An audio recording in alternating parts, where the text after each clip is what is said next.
Hi guys, welcome to the channel. In today's video, I am going to show you how you can fix that earphones not working while on video call on Messenger. So before getting into this video, must subscribe to our YouTube channel and click on the bell icon. So the first step you simply need to do is to open Play Store and search for the Messenger.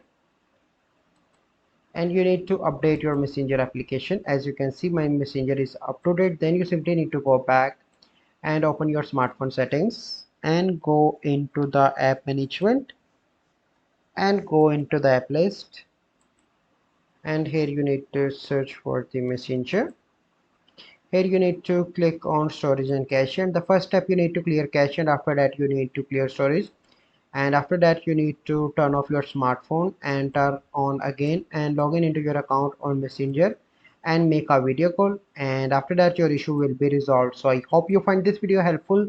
If you find this video helpful, must like this video, subscribe to our YouTube channel for future videos. We'll see you in the next video. Thank you, have a good day.